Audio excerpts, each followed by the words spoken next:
In the last episode of the Violin Chronicles, something kind of crazy happened. The bubonic plague that swept through northern Italy basically killed every violin maker. Except one, Nicolo, which made him, I suppose, the best violin maker in Italy, right? But all that aside, he was still a very talented craftsman, thankfully. So just imagine about half the people you know and don't know in your life dying in a very short space of time. There's war, famine, crazy inflation, and pandemic ever looming on the horizon. This is Nicolo's life right now.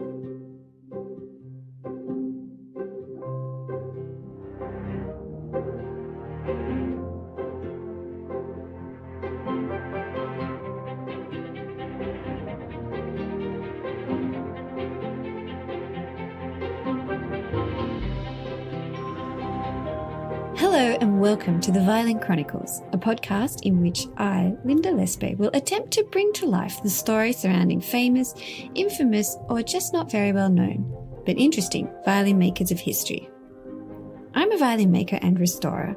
I graduated from the French Violin Making School some years ago now, and I currently live and work in Sydney with my husband Antoine, who is also a violin maker and graduate of the French school, l'École nationale de lutherie in Mirecourt. As well as being a luthier, I've always been intrigued with the history of instruments I work with, and in particular, the lives of those who made them. So often when we look back at history, I know that I have a tendency to look at just one aspect, but here my aim is to join up the puzzle pieces and have a look at an altogether fascinating picture. So join me as I wade through tales not only of fame, famine and war, but also of love, artistic genius, revolutionary craftsmanship, determination, cunning and bravery that all have their part to play in the history of the violin. Before I start the show today, I would like to say a really big thank you to some Patreon members, Joe F., Charlotte F., and Nicole K. Thank you for keeping the show happening. And if you'd like to join them, head over to patreon.com/The Violin Chronicles to sign up.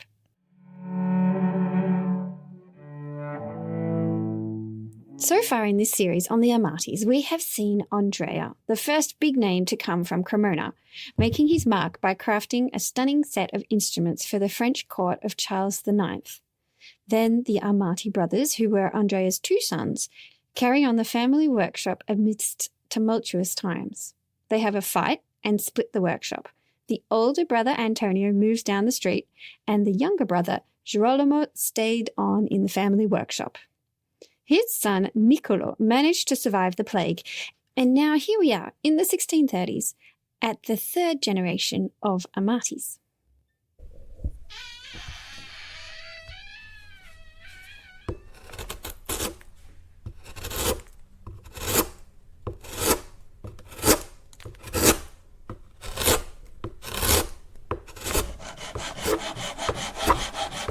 This week we find Nicolo in his workshop making violins, and then he starts to change what he is doing, and the decisions Nicolo makes will start to transform the landscape of the violin forever.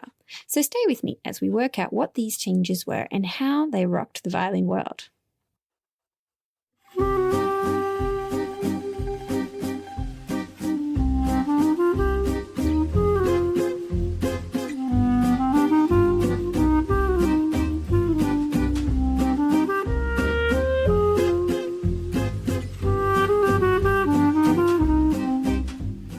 I speak to Benjamin Hebert, expert, dealer and author in Oxford.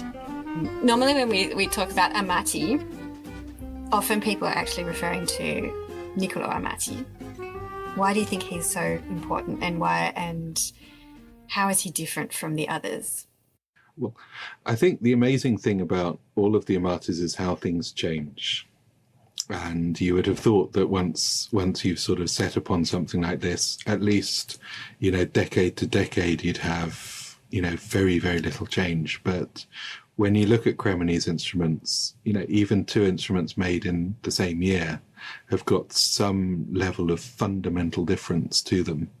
And, this idea, almost like a painter, that their canvas might be restricted to making a violin, but, a painter who has to paint 100 portraits of the same king never stops being creative about each portrait, and that's sort of that's sort of where you seem to be with violin. It's just through the late 16th century, 17th century builds up ideas.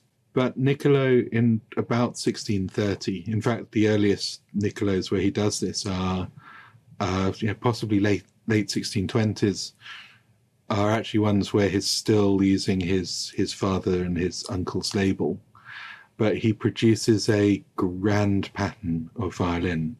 This might not seem unfamiliar to us now, because that's what becomes the pattern of violin. That's eventually what Stradivari adopts. It's what the violin in your case is. But that's Niccolo's improvement.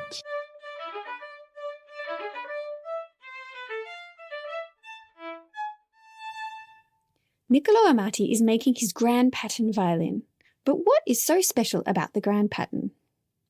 So much is happening in his life and musically at this time, and up until this point, Nicolo is still using his father's and uncle's labels, the Amati brothers label. And this is somehow very symbolic. He is still carrying on the tradition of his family, of his uncle and brother. He's not yet using his very own label, but this is about to change. I talk about difference, but with Andrea Amati, I know we're talking about Nicolo here.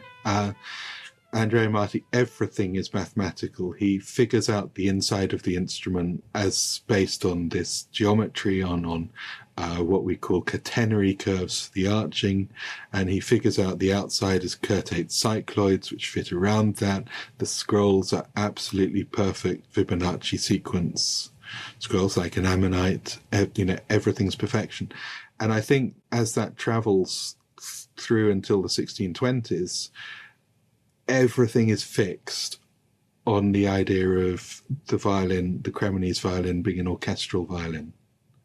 And therefore you can't get away from that design, which becomes bigger or smaller. So Niccolo's grand pattern. To start with, if you can remember back to the episodes on Andrea Amati, we spoke about his order of instruments for Charles IX. In this order, there were first and second violins, violas and cellos. Now, the first violins are smaller than what we would today consider a full-sized instrument, and the second violins are what Nicolo based his grand pattern on, and today is what we call a standard full-sized violin. There are still some of these smaller-sized Amatis that we come across in the workshop from time to time. These are lent to very talented children and are considered 7/8 or 3/4. But it is interesting to note that these were not children's instruments, just a smaller model of violin. So the sizes of these violins, I'll start with the first violins, the little one. Their back length is 342 millimeters. That's 13.5 inches for my lovely American listeners. And for the larger violins, they're 355 millimeters, so 14 inches. And that's your standard violin today. So I just want to say that I realized that a lot of you listeners are actually American, and I've been using meters and millimeters and kilometers. So I'm sorry, I'm going to try and put in some imperial measurements for you. So why did Nicolo make his grand pattern violin? What was wrong with the model Andrea had developed and had been working perfectly well up until now? Probably because of the solo sonatas, which are appearing in Venice and Rome in particular in the 1620s. The idea of having a more solo voice for the violin emerges. And really what Nicolo does is he says, well, this isn't so important. Sometimes we can make a violin wider, and that will have a miraculous effect on how the bridge is supported by the arching, and that will create something which actually has a much broader voice, something which is profoundly different. He's working with all the same ideas, which is inherited from 50 years beforehand, but he's actually the first person who's able to, and I suspect because the musicians are asking him to make the modern violin, the modern full-size violin, which is wider and based on the second violin, because they seem to prefer second violins to first violins. We all do. Sure, Ben. So here we have it, the modern violin.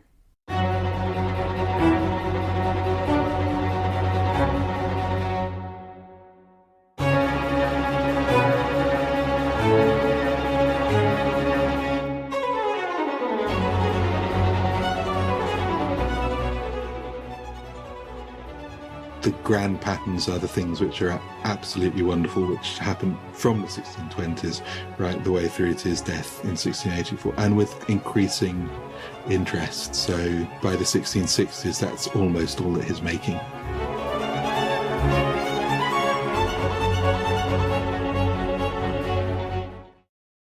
For some reason, Nicolo survived the plague, but now being the head of the family, he had many responsibilities. Looking after the various widowed and orphaned members of the clan, running a business and a household. All this under the burden of grief and the economy at a standstill. Now famine and disease were sweeping through the countryside, decimating the population yet again. And if that wasn't bad enough, the occasional army would tramp through the city wanting to cross the Po on Cremona's convenient pontoon bridge, stripping the town of any supplies they had. It was hard, to say the least, for everyone, and the violin trade would definitely have suffered. In these years, Nicolo would do anything he could just to get by. Today, we have instruments made by Nicolo during these years. They include violins, cellos, and gambas, all beautifully crafted.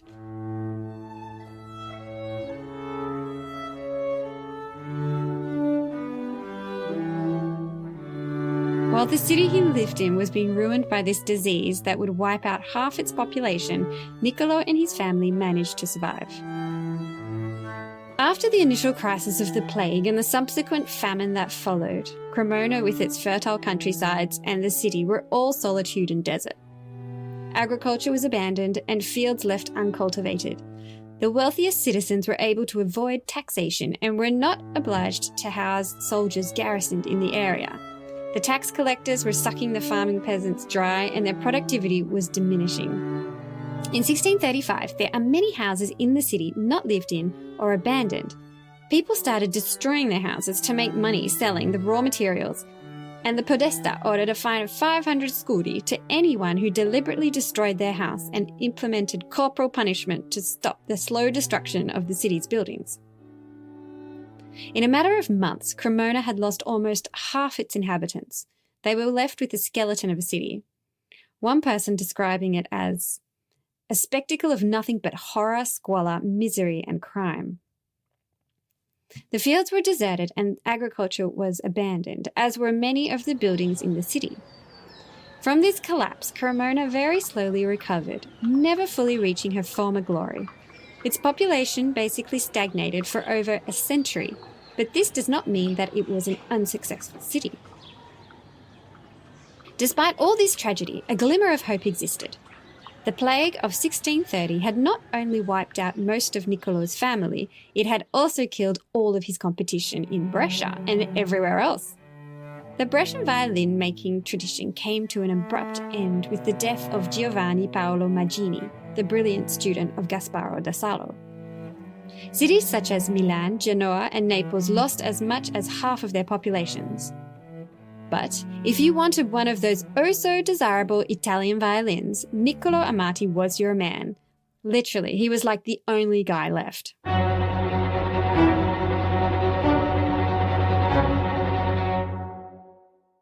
After the effects of the plague had died down, business had come back slowly. People were obviously more concerned with avoiding starvation than music and buying musical instruments. Orders for luxury items such as Cremonese violins were not the top of the list for noblemen and rich families. But judging by the surviving instruments, the output of the Amati workshop was quite substantial in the 1620s and 30s. It was drastically reduced. They were the plague years. But life gradually returned to normal, and the Amatis were still the most illustrious violin workshop in Italy, and probably the world at the time.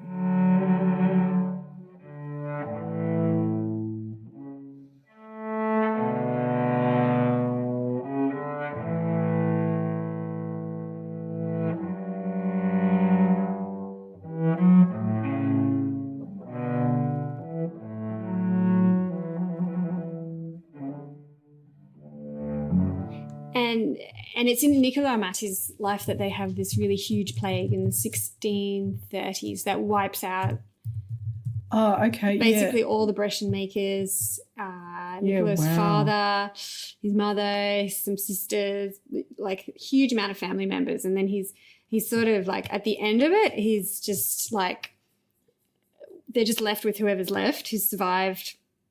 And he has like a bunch of like orphaned family members that he's looking after. And surprisingly, he does make instruments this time as well. And and afterwards things sort of pick up. I mean, like all his competition has died. So if you wanted a Cremonese instrument, he's your man. He's it. Yes.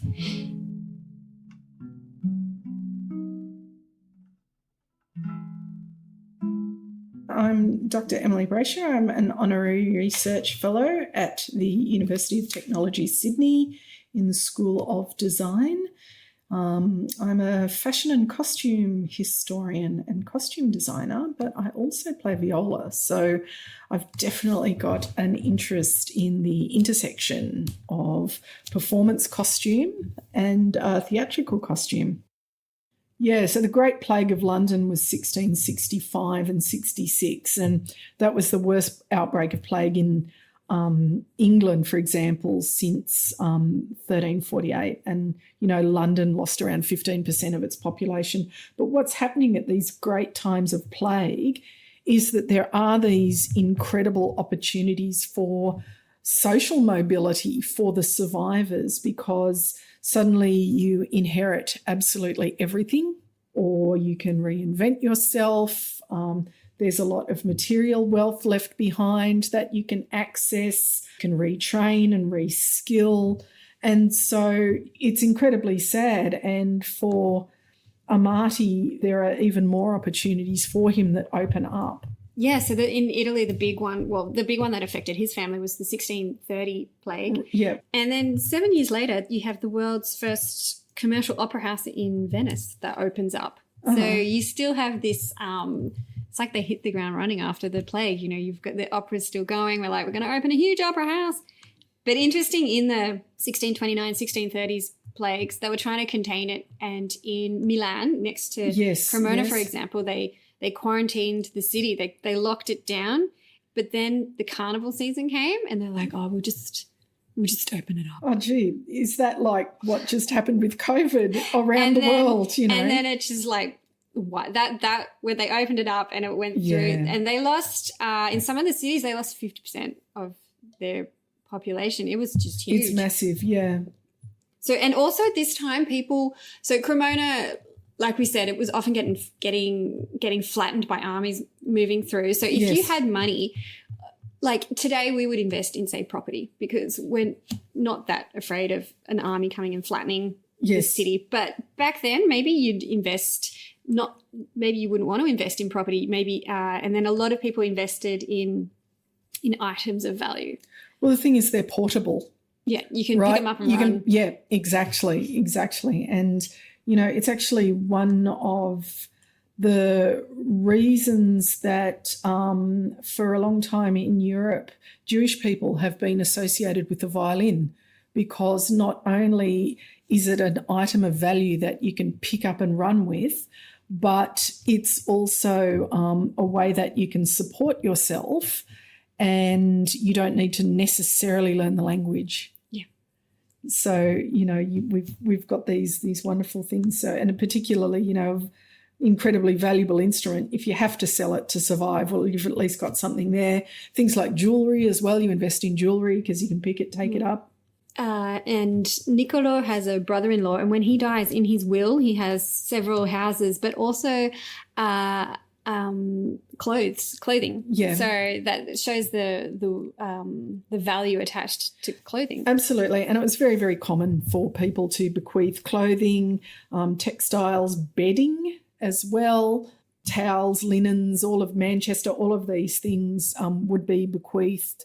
Sometimes people would leave items to their servants, who could then on-sell them or remake them for themselves as well. It's interesting that we were talking about these Catherine de' Medici productions as well, because sort of around a similar time in England, you've got sort of theatre, Renaissance theatre happening, and a lot of the time the theatre troupes would use cast-off clothing from nobility for their costumes. Right. They'd remake that as well because of the value associated with these textiles. Because sometimes nobles would sell their clothes because they needed the money. Right.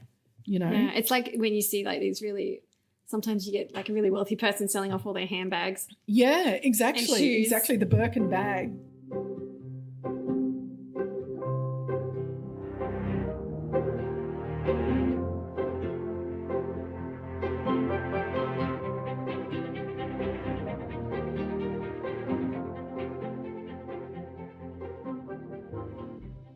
The war that had caused all their hardship was still going on, intermittently, but the people of Cremona just wanted to go about their daily lives, and Nicolo was no exception.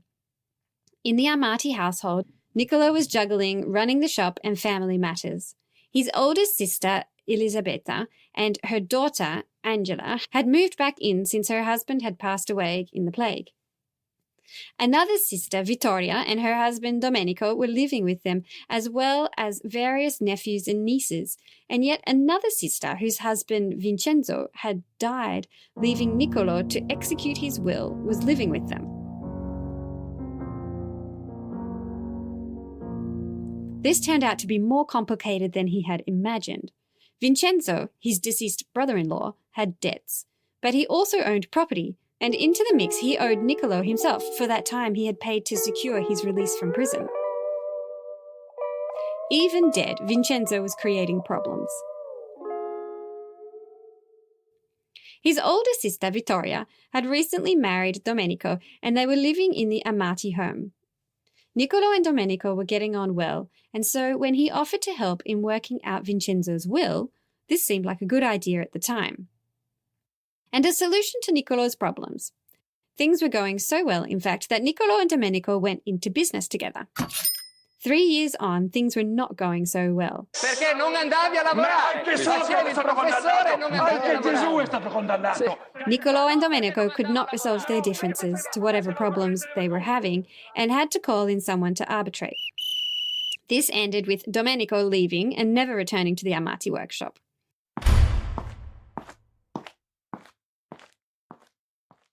Elizabeth, his older sister, had to give her approval, throwing her in the middle of this family dispute. But in the end, the brothers-in-law split the business, Nicolo keeping all the items in the workshop and having to pay Domenico 600 lire, which he took his time repaying. The settlement dragged on for years. Nicolo was now the sole owner of the workshop and the family home. There was still a house full to look after, even though he was not married himself and had no children. There were siblings, nephews, nieces, and small cousins to keep track of. A steady stream of instruments were leaving the workshop. More musicians were needed in orchestras as this new thing, opera, was taking off, and Nicolo was as busy as ever. In 1637, the world's first commercial opera house opened in Venice, playing to thousands. If the violin at this point was not a gentleman's first choice of instrument, how did it get its big break?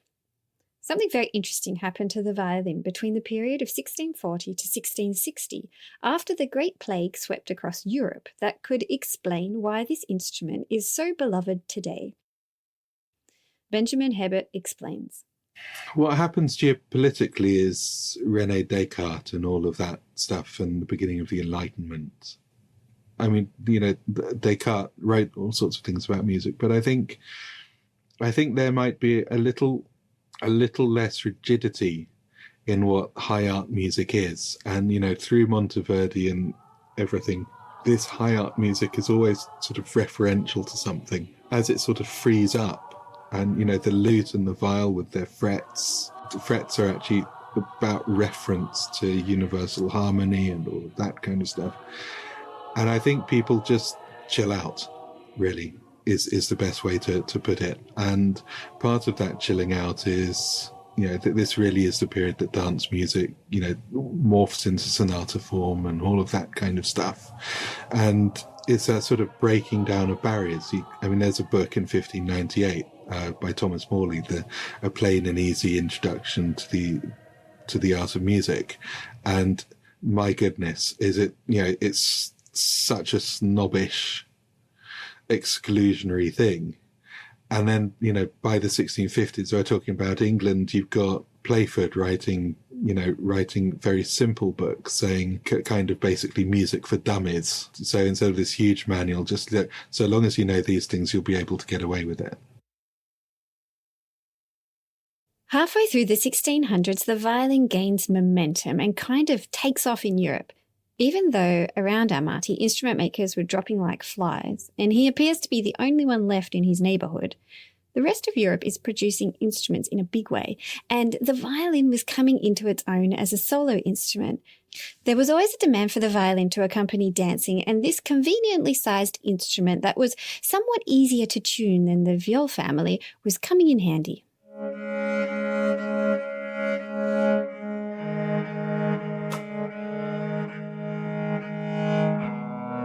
If you're in the Renaissance, you're a humanist, you're looking at how you display your virtue.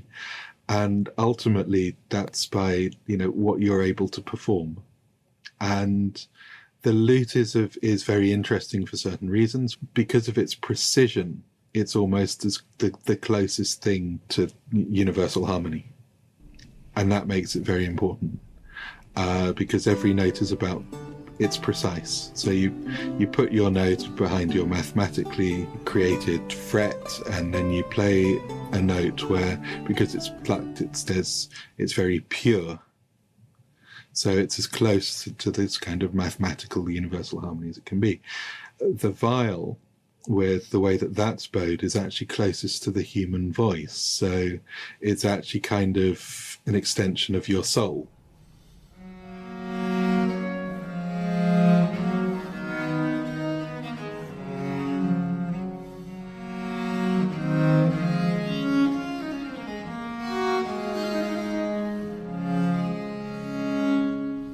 Now, there's an archbishop in Ireland, Narcissus Marsh, and he writes about, Lord beseech me for loss of time in vain conversation, when he's talking about his viol playing when he was procrastinating from stopping people from killing each other. He's expressing that thing about the viol being some kind of utterly connected to his soul. Dancing is another virtue, as we know, but you can't do dancing without music, so the violin has always provided dance music.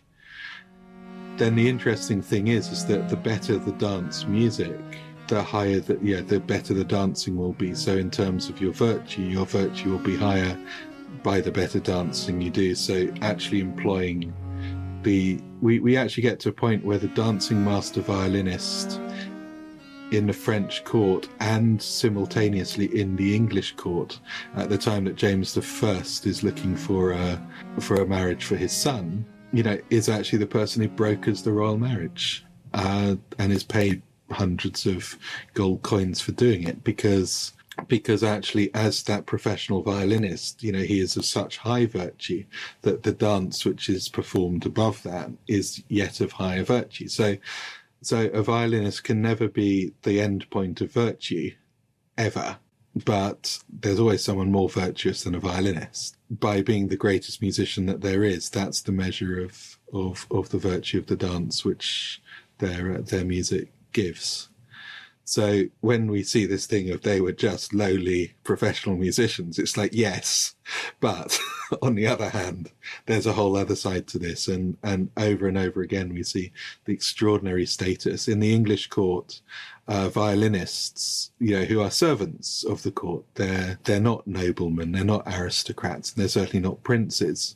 And all servants have their place. And what the marking between a servant and noblemen is that the noblemen, the courtiers, they wear swords. And the musicians, who are paid as servants, wear swords as noblemen. Yeah, that mustn't have been comfortable to play with you. It makes, Just, excuse me. I'm just sitting. No, yeah. Just don't mind the sword. I mean, I've had bows in my face as a musician. I've had elbows in my face. Having swords is a problem. It's...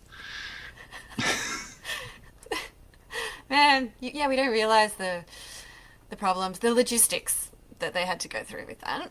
And also the dance masters, they were musicians. You're a dancer. Often you're a fencer. You had to be a good horseback rider. It was a whole gig. Yeah, I mean, you can't simply be good and virtuous at one thing. You have, in order to be virtuous at one thing, you have to be virtuous at all things. So, you know, that idea of absolute specialism, you couldn't begin to specialize in one thing unless you were a master of many things. Then in 1640, 10 years after the plague had transformed Nicolo's life, he decided to invest money in a piece of land outside Cremona. Unfortunately, and somewhat predictably, shortly after the purchase, a military campaign led by the Duke of Mantua saw an army trample through his land as only an army can and destroy everything, including the farm. This was a disaster. He would be paying off the debt for the next 41 years. In 1641, Nicolo is now in his early 40s and a successful businessman, but he still has no children of his own to inherit the family business and continue the craft. In the workshop, he desperately needs help, and so for the first time, he breaks with tradition and looks for extra hands outside the family. Yes, he does. So a year after having his land flattened by the Mantuan Duke, we find Nicolo living with his sister, Elisabetta, Buongiorno. who's 62, his niece, Angela, 31, Buongiorno. and his 2 teenage assistants. Their names are Giacomo Gennaro, Ciao. who's 17 years old, and Andrea Guarneri, who is 15. Ciao. From now on, Nicolo's workshop would always have help from outside the family. He was making more and more violins and other instruments from the violin family. He was using his grand pattern model on and off during this time, experimenting with different shapes and sizes, outlines and archings. The decision to take on apprentices from outside the family would have a profound effect on violin making in Cremona. It would take it from being a one-shop town to a hub of instrument making.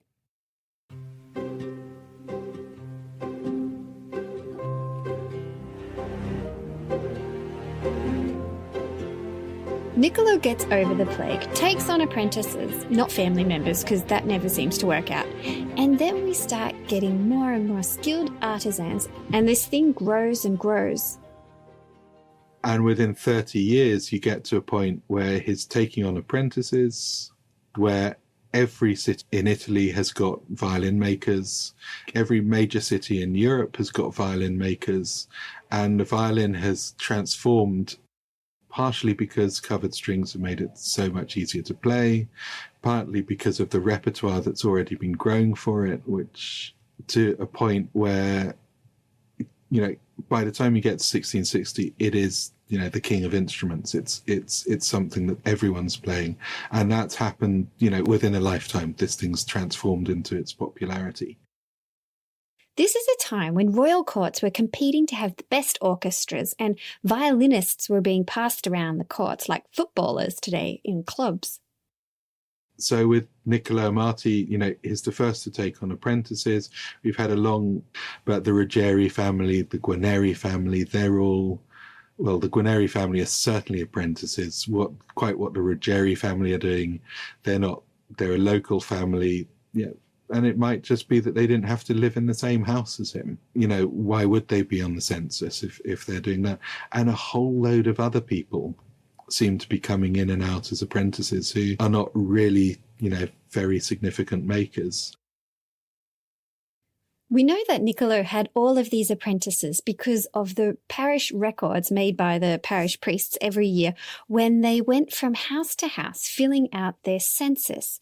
So, for example, we have records of people living in Amati's home and working for him, but if someone was a local, they would not be on the census paper because they would be living in their own home. So for this reason, there is some doubt as to a few names of those who were his apprentices.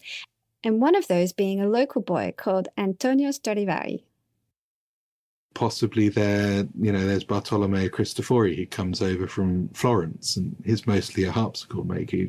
He invents the piano, and there's a few double basses that he made. But maybe spending 6 months in the Amati workshop were kind of useful, particularly if he was supposed to be looking after the Amatis in the Medici courts. So there's all sorts of things happening, but with all these apprentices that we don't really know about, they're actually people who are going out to different parts of Italy and the world. They're coming out marketing, essentially, helping people to understand the importance of what the Amati workshop is, keeping the Amati tradition at the top and really allowing for prices. In 1685, a year actually after Nicolo dies, there's a Vitali, the composer, has a lawsuit against somebody he has bought a violin for, because he thought that he bought a Nicolo Amati, but there happens to be another label in it, and it's actually by Ruggieri.